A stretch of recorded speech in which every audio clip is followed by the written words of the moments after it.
സുഹൃത്തുക്കളായ യുവാക്കൾ തമ്മിലുണ്ടായ വാക്കേറ്റം ആക്രമണത്തിൽ കലാശിച്ചു. ആക്രമണത്തിൽ ഒരാൾക്ക് വെട്ടേറ്റു. സംഭവവുമായി ബന്ധപ്പെട്ട് രണ്ടുപേരെ പോലീസ് അറസ്റ്റ് ചെയ്തു. പേരൂർ പണ്ടാരക്കുളം സ്വദേശി വിഷ്ണു, പേരൂർ കോടൻവിള വീട്ടിൽ സെയ്തലി എന്നിവരെയാണ് അറസ്റ്റ് ചെയ്തത്. ചെറിയല സ്വദേശി സുധീറിനാണ് കഴുത്തിന് വെട്ടേറ്റത്. സാരമായി പരിക്കേറ്റ ഇയാളെ തിരുവനന്തപുരം മെഡിക്കൽ കോളേജ് ആശുപത്രിയിൽ പ്രവേശിപ്പിച്ചു. മുഖത്തല ചെറിയലയിൽ ചൊവ്വാഴ്ച രാത്രി 10-നാണ് സംഘർഷമുണ്ടായത്. സംഘർഷത്തിൽ ഉൾപ്പെട്ടവരെല്ലാം സുഹൃത്തുക്കളാണ്.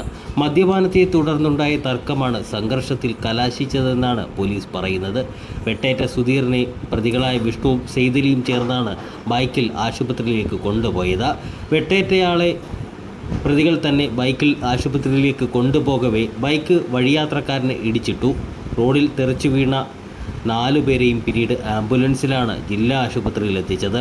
കാൽനട യാത്രക്കാരനായ ചെറിയല സ്വദേശി സന്തോഷിനെയാണ് ബൈക്കിടിച്ച് തെറിപ്പിച്ചത്.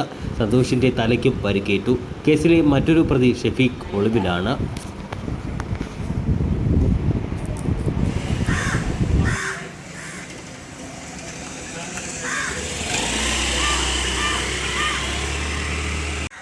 നിൽക്കണേ.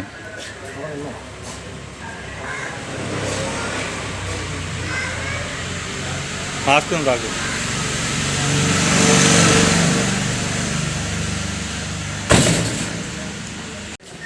ആ